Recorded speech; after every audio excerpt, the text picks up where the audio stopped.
हम मौजूद हैं दिल्ली के जहांगीरपुरी में और यही वो एरिया है जहां पर कल हनुमान जयंती पर शोभा यात्रा निकाली जाती है और अचानक से पथराव हो जाता है। यहाँ रेडी लगती है मेरी। शाम को आया था मैं, एकदम भीड़ मच गई, रेडी पड़ दी, सिलेंडर ले गए और पतीले ले गए। भगदड़ में पत्थर मारे जा रहे, रुक नहीं रहे थे, तलवार भाले चक्कू लेके भाग रहे थे।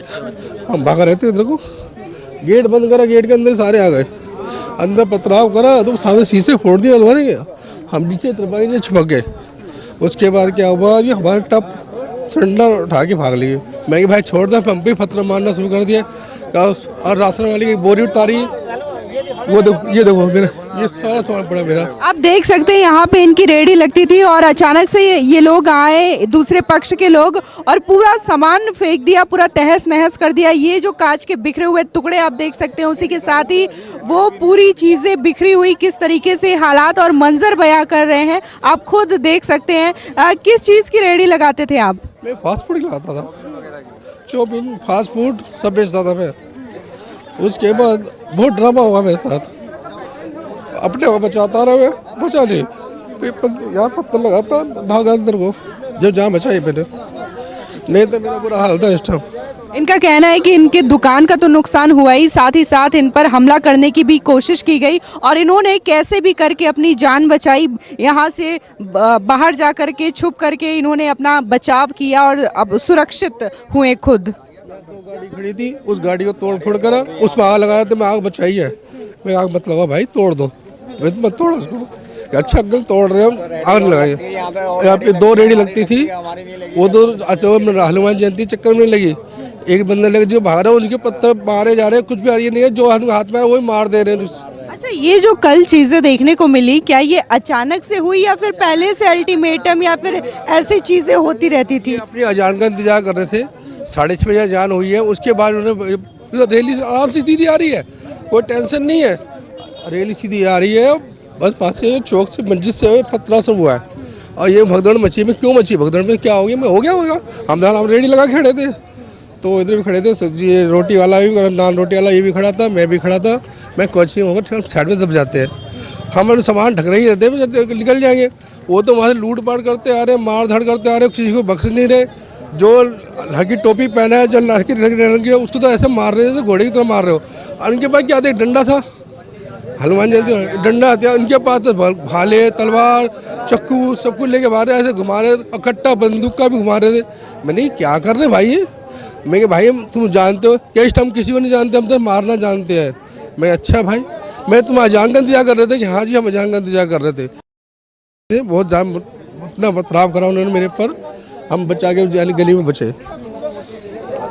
तो ऐसी सिचुएशन थी कल कि अचानक से आते हैं अजान खत्म होने के बाद और एकदम से पथरावबाजी शुरू कर देते हैं। उसी के साथ ही साथ जो दुकानें हैं उसको भी लूटना शुरू करते हैं और उस पर भी तोड़ फोड़ करते हैं। और भारी जो एक मंजर कह लीजिए, किस तरीके की स्थिति रही होगी, भयावह स्थिति रही होगी, उसका आप अंदाज़ा नहीं लगा सकते। वहीं जहां 2020 में भी इस तरीके की चीज़ें देखने को मिली, तो कहीं ना कहीं सवाल उठता है दिल्ली की सिक्योरिटी पर और यहाँ की सुरक्षा व्यवस्था पर। कल यहाँ पे क्या हुआ कि 5-6 बजे के बाद जो शांतिपूर्वक जुलूस का माहौल था, वो अचानक से पथरावबाजी में शामिल हो गया।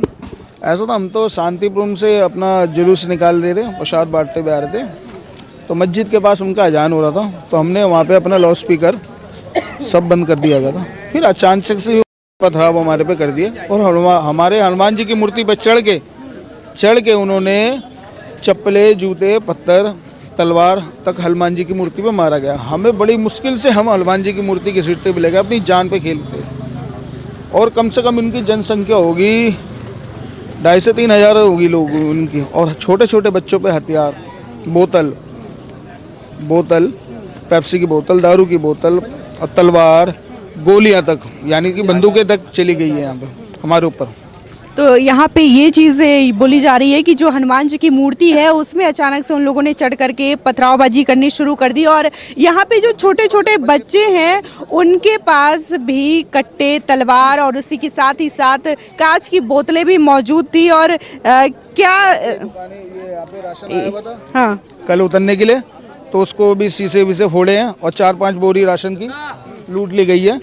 और यहाँ पे बाइक खड़ी हुई थी, बाइक में आग लगा दी है, दुकानों में से गल्ला चोरी कर ली है और बाकी गली में घुस के पूरा पथराव हुआ है, हमारे गाड़ी पूरा नुकसान करा गया है। अच्छा, ये जो सिचुएशन है कल ही देखने को अचानक से मिली या फिर पहले से दबंग टाइप का रहता है? 50 साल हो गए यहाँ पे रहते हुए, हम सारे निवासियों को बड़े प्रेम से रहते हैं। कल पता नहीं क्या हुआ इन लोगों को जो हमारे ऊपर इन्होंने ऐसा करा। अच्छा, उन लोगों ने क्या पहले से कोई अल्टीमेटम या कुछ दे रखा था? अगर हम लेके जा रहे हैं तो हमारे 10 नहीं है, ये पूरी प्लानिंग थी ना कि इन्होंने हमारे ऊपर आक्रमण करा, नहीं तो इनके पास कहाँ से? तो इन्होंने पहले से ही मस्जिद के ऊपर से पत्थर पूरे, अभी आप जाके मस्जिद में देखो पूरे पत्थर मिलेंगे और शायद हटा भी गए होंगे, हटा दिए होंगे, ये चला गए, हम थोड़े से वैसे हैं, बस ये बात। अच्छा, जिस तरीके से देखा जा रहा है लगातार जो दिल्ली में चीज़ें हो रही हैं, 2020 में भी ये चीज़ें देखने को मिली, फिर अब भी वही चीज़ें देखने को मिल रही है, तो क्या कहना चाहेंगे दिल्ली के सीएम जो है सुरक्षा व्यवस्था में कितना ध्यान दे रहे हैं? मैम, सुरक्षा व्यवस्था तो है ही नहीं, फ्री का लालच चल रहा है और फ्री के जहाँ से पब्लिक आ रही है और इससे ज़्यादा कुछ हो नहीं रहा है। उन्होंने पूरी चीज़ें तो केंद्र सरकार के ऊपर मढ़ दी है कि सिक्योरिटी की जो जिम्मेदारी होती है वो केंद्र सरकार की है। मैम, सीएम भी तो केजरीवाल ही है, सीएम कोई दूसरा तो नहीं है, मोदी तो नहीं है।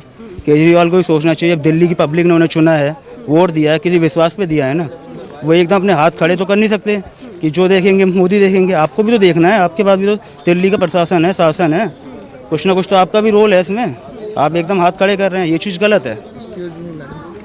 ये जो जितनी सुरक्षा अब है, ये वारदात के बाद इतनी सुरक्षा जो इन्होंने अब दी है, अगर ये उतनी सुरक्षा एक दिन पहले ही लगा देते शायद ये हादसा ना होता। तो मेरे कहने का तात्पर्य है जो केंद्र सरकार को जो दिल्ली पुलिस या कोई भी फोर्स लगानी है तो हमारे त्यौहार या किसी के भी त्यौहार के एक दिन पहले डिस्ट्रीब्यूट कर देनी चाहिए। तो यहाँ पे जब हनुमान जयंती की रैली निकाली जानी थी, शोभा यात्रा, तो क्या कोई यहाँ पे सिक्योरिटी सिस्टम या पुलिस व्यवस्था नहीं थी? ऐसे जो ये जो बूथों पे लगाते हैं ऐसे ही कांस्टेबल लगे हुए थे, इतने रैली के साथ कोई पुलिस नहीं थी इतनी।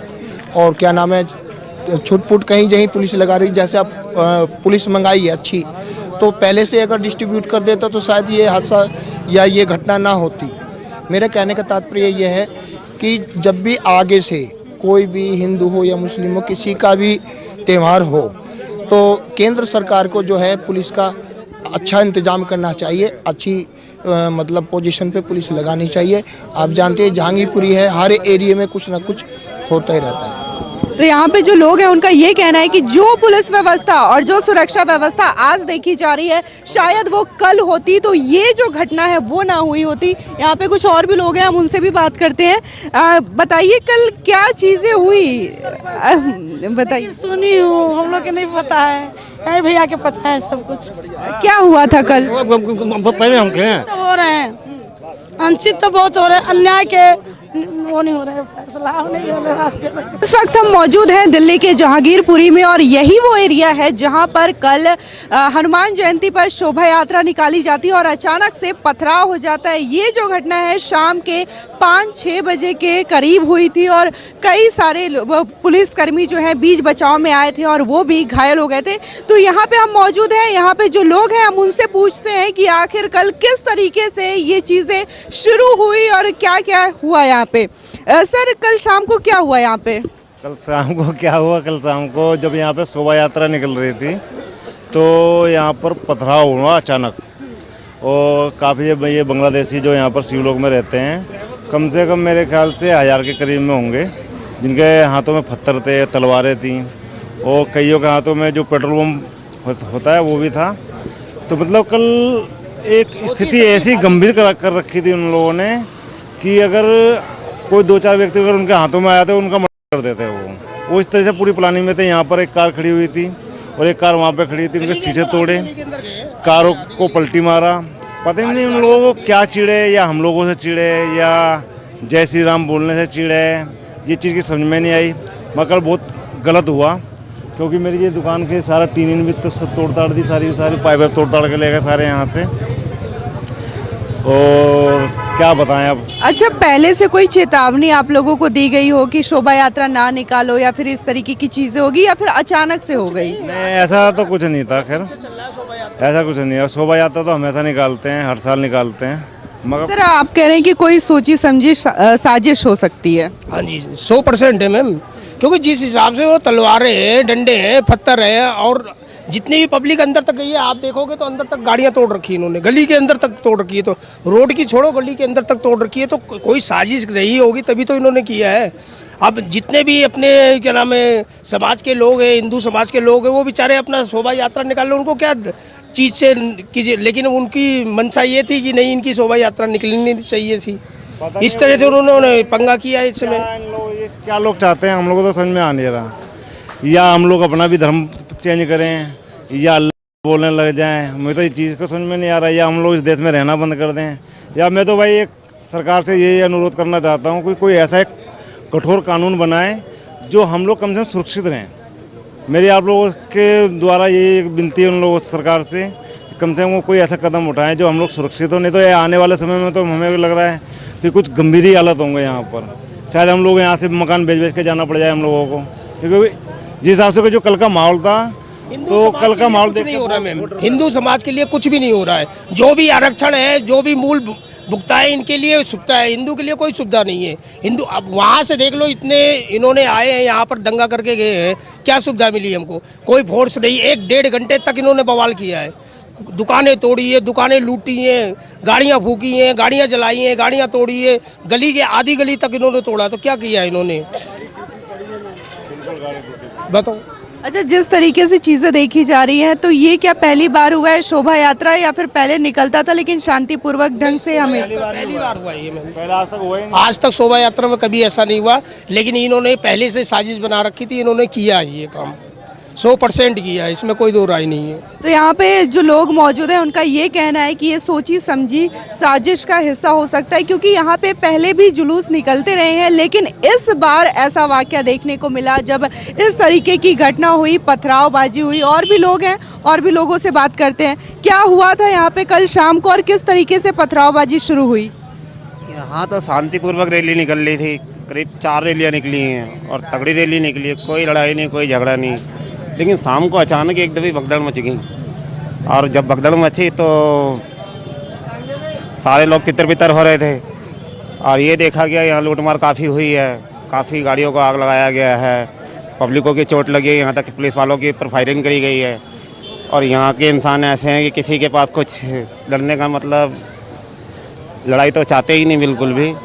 वहाँ का हिसाब किताब थोड़ा टेढ़ा है क्योंकि वहाँ पर जो है पहले से ही मुझे लगता है तैयारी करके खड़े हुए थे। अच्छा दिल्ली सरकार से क्या उम्मीद है? दिल्ली सरकार बेकार है, क्योंकि दिल्ली सरकार इसलिए बेकार है क्योंकि देखो उनको अपना वोट बैंक बनाना है और वो ये नहीं देखते कि यहाँ जैसे ये रोड देखिए आप, कितना लंबा चौड़ा खुला रोड है एकदम, और वहाँ जाके देखो आप तो इतना झोड़ है, वहाँ कोई भी सरकार कुछ नहीं कर सकती। वो कहती है हमारे को वोट दो, तुम जो मर्जी करते रहो, उनको सिर्फ वोट से मतलब है। अच्छा लेकिन दिल्ली के सीएम ने तो ये बोल दिया है कि ये जो सुरक्षा व्यवस्था है वो केंद्र सरकार के हाथ में है। तो केंद्र सरकार करेगी, अब कुछ ना कुछ एक्शन उठाएगी।